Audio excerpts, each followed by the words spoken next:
విశాఖలో వైసీపీ నేతలు మాట్లాడుతున్నారు. ఇప్పుడు లైవ్ చూద్దాం. 54 ఎకరాల 79 సెంట్ల ప్రభుత్వ స్థలాన్ని వారు కట్టబెడుతూ ఈరోజు ఎజెండా అంశాన్ని ప్రజల పక్షాన నిలబడి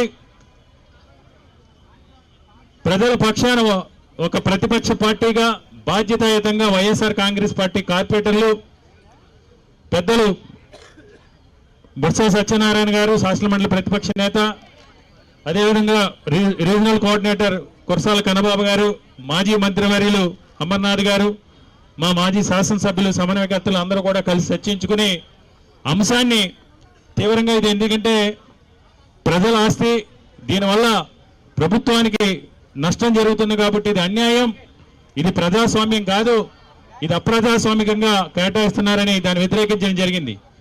విశాఖపట్నం కార్పొరేషన్ చరిత్రలో ఎప్పుడూ లేనటువంటి విధంగా చాలా దుర్మార్గంగా, కర్కశంగా, రాక్షసంగా అధికారం ఉంది కదా అని అహంకారంతో అధికారం శాశ్వతం అనుకుని అధికారాన్ని వినియోగపరిచి ఏ విధంగా అయితే విశాఖపట్నంలో ఉన్న వేలాది కోట్ల రూపాయల ప్రభుత్వ భూముల్ని పప్పు బెల్లాల ప్రైవేటు వ్యక్తులు కట్టబెడుతున్నారో దాన్ని గించిన దౌర్జన్యంతో ఈరోజు మా కార్పొరేటర్ల మీద, అందరి మీద కూడా ఈరోజు దాడి చేసే ప్రయత్నం చేయడం జరిగింది.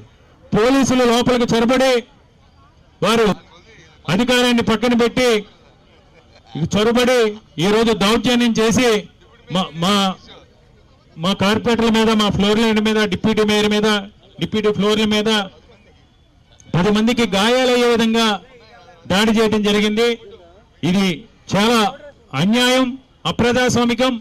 కాబట్టి ఏది ఏమైనా తప్పకుండా మీరు ఎన్ని దాడులు చేసినా, ఎంత దౌర్జన్యాలు చేసినా, ఎంత కర్కశంగా అధికారాన్ని చేతిలో తీసుకుని అప్రజాస్వామికంగా వ్యవహరించిన వైఎస్ఆర్ కాంగ్రెస్ పార్టీ తరఫున మా నాయకుడు జగన్మోహన్ రెడ్డి గారి ఆదేశాల మేరకు ఈ భూ దోపిడీని, ఈ భూ పందేరాల్ని చంద్రబాబు నాయుడు గారి కుటుంబం చేస్తున్న ఈ భూ దోపిడీ కార్యక్రమాల్ని వైఎస్ఆర్ కాంగ్రెస్ పార్టీ తరఫున మేము తప్పకుండా అడ్డుకుంటాం. మళ్ళీ పెద్దలందరూ కూడా మాట్లాడుకుని దీనిపై పోరాటంగా ఉద్యమ కార్యాచరణ రూపొందించుకుని దీన్ని భవిష్యత్తులో కూడా డిప్యూటీ మేయర్ సతీష్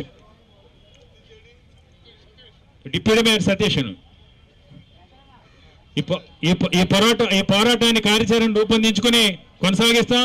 ఏది ఏమైనా ఇది అత్యంత పాశవికంగా వీళ్ళు వ్యవహరించడాన్ని తీవ్రంగా ఖండిస్తూ ఈ రోజు ఈ నిరసన దీక్షలో పెద్ద ఎత్తున పాల్గొని ప్రజాగళాన్ని రాష్ట్ర వ్యాప్తంగా తెలియజేసిన వైఎస్ఆర్ కాంగ్రెస్ పార్టీ నాయకులకు, ప్రజా ఉద్యమకారులకు, దీనికి సహకరించిన ప్రతి ఒక్కరి కూడా పేరు పైన ధన్యవాదాలు చేసుకుంటూ మన ఇదే ఉద్యమ స్ఫూర్తితో ఈ ప్రభుత్వం దిగి వచ్చి ఈ అక్రమ భూదోపిడీని ఆపే వరకు కూడా జగన్మోహన్ రెడ్డి గారి ఆదేశాల మేరకు ఈ పోరాటంలో భవిష్యత్తులో కూడా భాగస్వాములు అవ్వాలని ఇక్కడ విచ్చేసిన ప్రతి ఒక్కరిని కూడా విజ్ఞప్తి చేస్తూ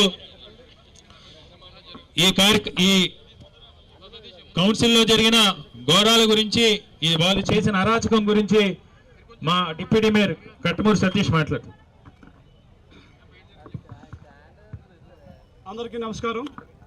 ఈ రోజులో కౌన్సిల్లో చాలా ఘోరంగా ఉన్నటువంటి కార్పొరేట్లు అందరినీ కూడా ఏదైతే మేయర్ గారి ఆదేశాల ప్రకారం టీడీపీ కార్పొరేట్లు దౌర్జన్యం దిగడమే కాకుండా వెళ్ళిన దగ్గర నుంచి కూడా ఒక పందా రూపంలో వైసీపీ కార్పొరేట్లు దాడి చేయడం, ఆ దాడిలో కొంతమంది కార్పొరేటర్లు గాయపడడం కూడా జరిగింది. ఎంత ఘోరంగా చేశారంటే స్టార్టింగ్లో మేము ఒకటే అడిగాం వాళ్ళని, మేము ఈ అంశాన్ని ఎజెండా తీయమని అడిగాము, దయచేసి ఈ అంశం తాలూకా విషయాన్ని మాకు తెలియజేసి కౌన్సిల్ ముందుకు తీసుకోవాల్సిందిగా కోరడం జరిగింది.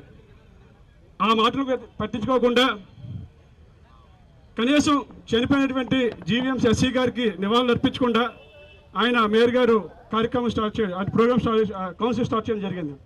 తర్వాత మేము అడిగిన తర్వాత ఒక ఉమ్మడి దాడి కింద మొత్తం కార్పొరేట్లు, టీడీపీ కార్పొరేట్లు అందరూ వచ్చి కూడా మహిళలను చూడకుండా మన మహిళా కార్పొరేట్ల మీద, అదేవిధంగా మన కార్పొరేట్ల మీద ఎవరైతే డిప్యూటీ వల్లిశంకరరావు గారు కానివ్వండి, బిపిన్ కుమార్ జైన్ కానివ్వండి, రవి వెంకటరావు గారు కానివ్వండి, బల్లా లక్ష్మణరావు కానివ్వండి, వీళ్ళందరినీ కూడా తీవ్రంగా గాయపరిచిన పరిస్థితి. కొంతమంది కార్పొరేట్ గంధం సీన్ కానీ పల్లా సీన్ కార్పొరేట్లు అయితే ఏకంగా మన కార్పొరేట్లని పేక పట్టుకొని కొట్టేటువంటి పరిస్థితి కూడా చేయడం జరిగింది. ఇది చాలా అన్యాయంగా కార్పొరేషన్ వాళ్ళు చేయడం జరిగింది.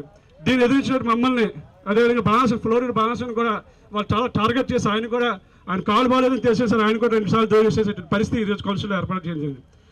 ఎప్పుడు లేని విధంగా కౌన్సిల్లోని ఒక మేయర్ పోడియంలో మేయర్ గారి పక్కన ఒక ఎజెండాని చదివించడం, ఆ ఎజెండాని మేము ఆపుతామో అనుకోని